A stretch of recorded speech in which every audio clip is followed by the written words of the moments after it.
אני רוצה לומר לכם כמה דברים שקראו אצלי במשרד בשביל לחזק אתכם קצת. לחזק אחרים, צריך לחזק אחרים.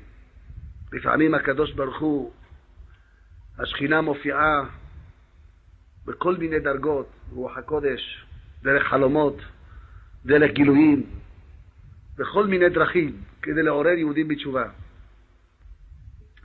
היה מקרה, אני הייתי בחתונה יחד עם הראשון לציון, הרב מרדכי אליהו, בתל אביב, ישב לידי, והוא ניגש אליי ואומר לי, כבוד הרב יגן, יש לי סיפור מעניין לספר לך, אתה אוהב סיפורים. אני אספר לך סיפור מעניין שקרה.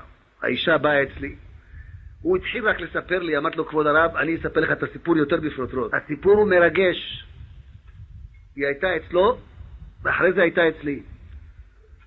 הייתה אישה, משפחה דתית, עם כיפה, שאמרו שבת פחות או יותר. היה מתפלל, מניח תפילין כל יום. רק דבר אחד לא עשה. אשתו חיכתה 5 ו7 ימים. 7 ימים נקיים. אבל מקווה לא הלכה. היא אמרה, אמבטיה זה אותו דבר. מקווה לא הלכה. והיא אישה אפילו תחכה 70 שנה ולא הלכה למקווה, לא עוזר כלום.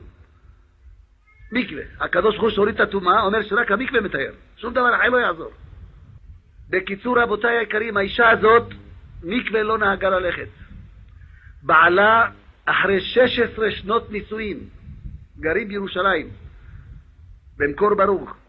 אחרי 16 שנות נישואים, בעלה מת מדום לב. בבוקר מהירה אותו, קום, קום, קום, לא קם. בא רופא, קובע את מותו, אין סיבה למוות. לא התקפת לב. לא קם. עמד הלב דום. אני חשבתי רק חיילים עומדים דום. רואה גם כן, כשהם מקבלים פקודה מלמעלה, הלב עומד דום. נגמר הסיפור. לא עוזר כלום. בעלה נפטר, השאיר אותה עם 6 בנות. היא אמרה לי שהייתה מוכנה למות במקומו. למה הסבל, כשאחד טוב לו, כולם חברים שלו. כשהוא סובל, כל אחד עם השק שלו, עוזבים אותו לבד. היא סבלה מרורות לגדל את הילדים, והפרנסה, והיה לה צרות צרורות. שכחה מבעלה, רצה להתחתן ולא הלך לה. עוד פעם, שימו לב, 16 שנים הייתה נשואה עם בעלה. מסורתיים. כל דבר חפיף. מסורתי. בקיצור, אחרי 16 שנים שהייתה האישה הזאת אלמנה, ושכחה מבעלה, ביום ההזכרה, ביום היורצייט של בעלה, היא לא חשבה על זה בכלל. הוא בא אליה בחלום, אחרי 16 שנות אלמנות, כנגד 16 שנות הנישואים, השנים שהייתה נשואה איתו.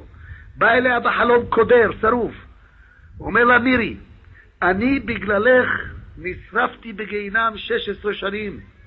אני אוציא לך את זה מהאף, אני אקח אותך איתי, שתבוא איתי, תסבלי גם בגיהינם. בגלל שלא היית הולכת למקווה. 16 שנים, לקחו אותו צעיר בן 36, ו16 שנים היה בגיהינם, בגלל שלא הייתה הולכת למקווה. היא אמרה, הילדות שמעו אותה צועקת, מדברת עם מישהו כשהיא יושנת, תעזוב אותי. אמרו, אני אעזוב אותך. מה היא תגיד? אבא בא לקחת אותי גם כן. נשארו בלי אבא, בלי אמא. היא רצה למקובל בירושלים ברחוב צפניה, רבי יעקב מוצפי. הוא היה הרב של הרב מרדכי אליהו, הראשון לציון שיבדל לחיים. והרב מרדכי אליהו סיפר לי, כשהיא נכנסה אליו, הוא היה יושב על ידו. אומרת לו, כבוד הרב, תעשה לי תיקון, בעלי בא לקחת אותי. אמר לה הרב מוצפי, שיקח אותך. בקו תיקון, אין תיקון בשבילך, שיקח אותך. אמרה לו, למה שיקח אותי? מי יישארו הילדים בלי אבא, בלי אמא? אמר לה, למה לא הלכת למקווה? בגללך לקחו אותו. טוב, הוא לא רצה לעשות לה תיקון. היא באה, חשבה שזה יעבור. למחרת בחלום בא בעלה, חנק אותה. היא הרגישה סימנים של חניקה בצוואר. אמר לה, אני לוקח אותך, תכתבי צוואה לבנות, אני לוקח אותך איתי. היא באה אליי. אמרה, תעשה תיקון. אמרתי, התיקון שלך זה שתפרסמי את הסיפור ברבים. תלמדי את הבנות שלך, את הקלות שלך. כמה שזה חמור, כמה שזה חמור. דברים לפעמים אנשים לא יודעים. המצפון שקט. כמה צריך להקפיד, כמה צריך להיזהר. כתוב על אישה נידה, לא תקרב, אל תתקרב, לא תקרב, אם תקרב, יקרב, תקרב את הנפש, היה עוונה בה. עוונה.